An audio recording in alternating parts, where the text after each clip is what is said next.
Hello everyone. Today we are going to discuss in this module understanding the child psychology. What is their emotions, in which areas they are feeling good, they wanted to strengthen their skills. So everything we will learn and we will understand first. So here మనకి కంప్లీట్గా వచ్చిన information ఏంటి అంటే వాళ్ళ psychology ఎలా develop అవుతుంది and develop కావాలి అంటే psychology in the sense their attitude, how to nurture their young minds emotionally, cognitively, and socially. So, as a parent and teacher, we have to come to know about the psychology. వాళ్ళలో ఉన్న individual differences ఎప్పుడైతే మనం recognise చేస్తామో అప్పుడే వాళ్ళలో correction చేయడానికి మనకు ఒక అవకాశం ఉంటుంది. So let us understand the child psychology. ఈ చైల్డ్ సైకాలజీలో మనం తెలుసుకోవాల్సిన మైల్ స్టోన్స్ ఏంటి అంటే key milestones in the child development. First thing is emotional development. Children begin to express basic emotions such as joy, sadness and fear around 6 months. ఒక 6 months కాగానే first mother టచ్తో start అయిన ఒక ఫీలింగ్ని పక్క వాళ్ళతో share చేసుకోవడం. అంటే కొంతమందిని చూసిన వెంటనే జస్ట్ ది స్మైల్ అంటే నవ్వుతో స్టార్ట్ చేస్తారు, కొంతమందిని చూసిన వెంటనే భయపడతారు అండ్ చిన్న చిన్న విషయాలకి ఏడుస్తారు, వాళ్ళకి ఆకలి అయినప్పుడు ఏడవడం. So they want to express something through these feelings. ఈ ఎమోషనల్ డెవలప్మెంట్ పిల్లల్లో ఎలా ఉంది అంటే ఈ ఎమోషనల్ డెవలప్మెంట్ 6 months నుంచి it is more than the starting. And the next development is cognitive development. Cognitive development by age 2కి develop అవుతుంది అనమాట. అంటే ఈ కాగ్నిటివ్ డెవలప్మెంట్లో మెయిన్ ఫోకస్ చేయాల్సింది 2 yearsలో దేర్ లాంగ్వేజ్ స్కిల్స్. అంటే మనం వాడుక భాష ఏదైతే ఇంట్లో వాడుతూ ఉంటామో ఆ పదాలను వాళ్ళు ఎలా ప్రొనౌన్స్ చేస్తున్నారు, ఎలా చెప్తున్నారు, ఎలా కమ్యూనికేట్ చేస్తున్నారు అన్నది బై ఏజ్ 2కి కాగ్నిటివ్ డెవలప్మెంట్ స్టార్ట్ అవుతుంది. And coming to the next development is social development. This development comes around age 3. ఈ ఏజ్ 3లో play alongside peers and at the same time group meetings. So ఈ రెండు developments age 3కి start అవుతాయి. And the fourth one is emotional awareness. వాళ్ళకి emotions అన్నీ ఉంటాయి but at the age of 5 children become more aware of others. అంటే వాళ్ళలో ఉన్న సేమ్ ఫీలింగ్ని పక్క వాళ్ళలో అవేర్ చేయడానికి అంటే తెలుసుకోవడానికి పిల్లలకు 5 years రావాలి. అండ్ ఎప్పుడైతే ఆ అవేర్నెస్ వస్తుందో they will get a good quality called empathy. So ఈ ఎంపతి అనే ఒక ఎమోషను బై ఏజ్ 5కి వాళ్ళలో డెవలప్ అవుతుంది. And the next skill is problem solving. By age 6 problem solving it increases.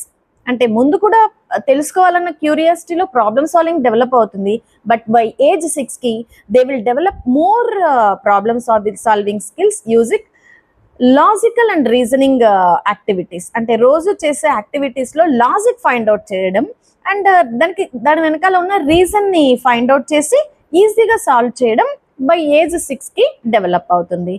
And further after 6 years it is very difficult to assess the child. వాళ్ళ growth డ్రాస్టిక్గా ఉంటుంది కాబట్టి every pin they will understand by themselves. So by 6 years వరకు we have to guide them.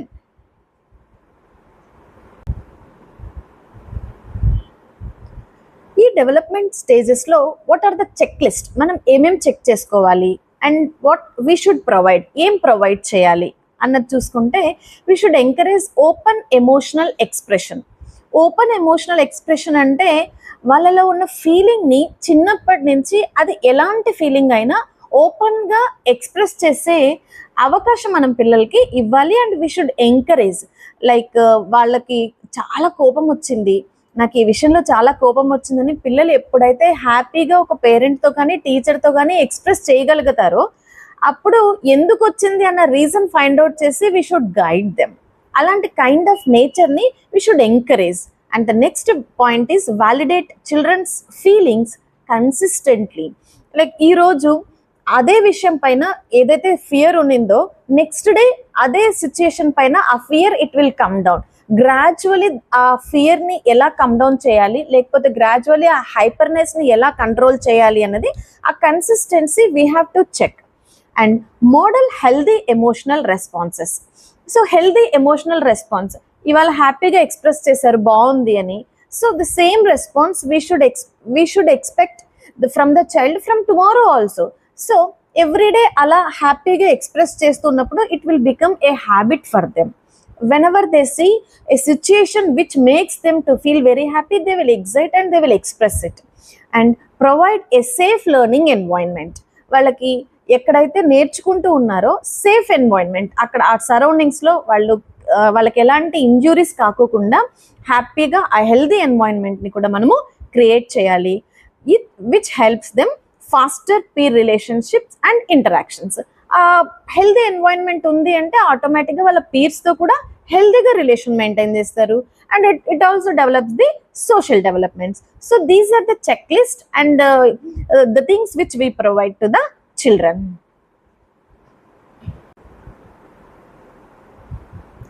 ఈ child సైకాలజీలో వాళ్ళకి కావాల్సిన assessment ఎలా ఉంటుంది అంటే ఎలాంటి కైండ్ ఆఫ్ ఎన్వైరన్మెంట్ క్రియేట్ చేయాలి, చెక్ లిస్ట్ అయిపోయిన తర్వాత మనం ముఖ్యంగా తెలుసుకోవాల్సినవి ఏంటంటే ఈ స్కిల్స్ ఎలా వాళ్ళలో డెవలప్ అవుతాయి అండ్ ఎలా అసెస్ చేసుకోవాలో చూద్దాం. Cognitive skills. ఈ కాగ్నిటివ్ స్కిల్స్ వల్ల పిల్లలు ఇన్ఫర్మేషన్ని ప్రాసెస్ చేస్తారు. అంటే వాళ్ళ బ్రెయిన్లో ఇది ఒక స్టేజ్ తర్వాత ఒకటి, ఈ పాయింట్ తర్వాత ఈ పాయింట్, ఇలా ఇన్ఫర్మేషన్ ప్రాసెస్ అవుతుంది. ఈ ప్రాసెస్ చేయడం వల్ల స్టాండర్డైజ్డ్ టెస్టింగ్ అంటే ఈ పాయింట్ని దీనికి లాజిక్గా అప్లై చేయాలి, అలా ఒక ఇన్ఫర్మేషన్ని వాళ్ళు ఒక కన్క్లూజన్ డ్రా చేయడానికి ఈ కాగ్నిటివ్ స్కిల్స్ అనేది డెవలప్ అవుతుంది. Cognitive skills development takes consistency over early years of schooling. అంటే ఈ ఎర్లీ ఇయర్స్లోనే కాగ్నిటివ్ స్కిల్స్ అంతా కంప్లీట్గా ఒక టైప్ ఆఫ్ ప్యాటర్న్లోకి వచ్చేస్తుంది. And learning styles. సైకాలజీలో తెలుసుకోవాలి పిల్లల సైకాలజీ అంటే ఈ లెర్నింగ్ స్టైల్స్ మనకి చాలా ఉపయోగపడుతుంది. ఫర్ ఎగ్జాంపుల్ పిల్లలకి నెంబర్స్ రాస్తాం, మనం రాసిన వెంటనే దే విల్ ఐడెంటిఫై అండ్ 2 నెంబర్స్కి వెళ్ళడం, 3 నెంబర్స్కి వెళ్ళడం, ఇదేంటి, ఓకే డైరెక్ట్గా అడిషన్ చేయడం, ఓకే నంబర్ వేసుకొని వన్స్ వేసుకొని క్యాలిక్యులేట్ చేయకోకుండా డైరెక్ట్గా ఫింగర్స్తో క్యాలిక్యులేట్ చేయడం, ఫింగర్స్ లేకోకుండా అడిషన్ నేర్చుకోవడం. So different type of styles ఉంటాయి. ఆ స్టైల్ బేస్ చేసుకొని పిల్లల సైకాలజీ మనము అసెస్ చేసుకోవచ్చు. అంటే ఆ డిఫరెంట్ వేస్లో వాళ్ళు వెళ్ళినప్పుడు వాళ్ళ అసెస్మెంట్ వేరేగా ఉంటుంది. ఓకే అడిషన్ అంటే రిపీటెడ్గా జరిగేదే కదా, ఓకే మల్టిప్లికేషన్ ఉన్నా కూడా రిపీటెడ్గా చేయడం. సో ఆ టైప్ ఆఫ్ అసెస్మెంట్ టీచర్కి వస్తుంది, వాళ్ళు ఏ మెథడ్లో చదువుతున్నారు అన్నది. అండ్ ఈ ప్రాబ్లమ్ సాల్వింగ్ ఎబిలిటీ అన్నది ఇట్ నావిగేట్ ద ఛాలెంజెస్. పిల్లలు ఎలా దాన్ని నావిగేట్ చేస్తున్నారు. ట్రెజర్ అండ్ హంట్ గేమ్ ఉంటుంది, అది ఆడేటప్పుడు ఇచ్చిన క్లూని ఎలా యూస్ చేసుకుంటున్నారు, యూస్ చేసుకొని ఎలా ఫైండ్ అవుట్ చేస్తున్నారు. సో ఈ అబ్జర్వేషన్స్ అంతా పిల్లల సైకాలజీ మనకి ఎక్స్ప్లెయిన్ చేయడానికి ఉపయోగపడుతుంది. సో కాగ్నిటివ్ స్కిల్స్ అయినా, లెర్నింగ్ స్టైల్స్ అయినా, ప్రాబ్లమ్ ఎబిలిటీస్ అయినా which helps them to understand their psychology.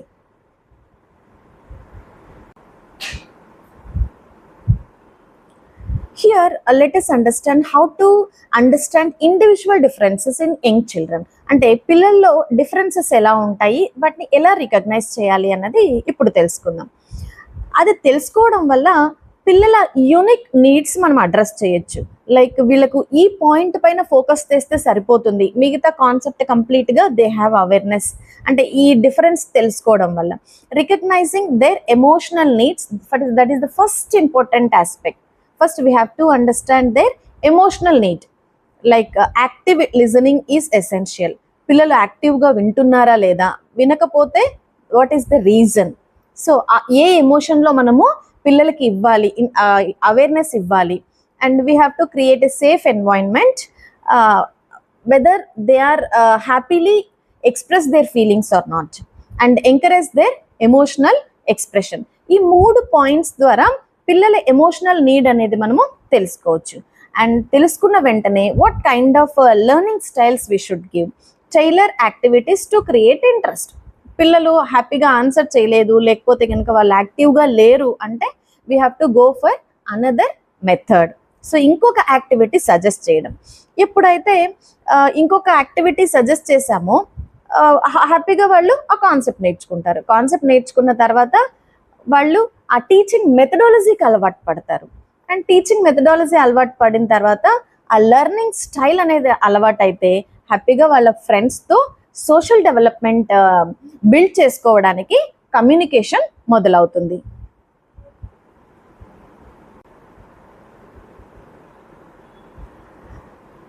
To understand the child psychology, let us play with them.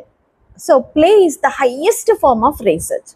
Whenever we involve in their play activities, then only we can understand the child psychology. And thank you for watching.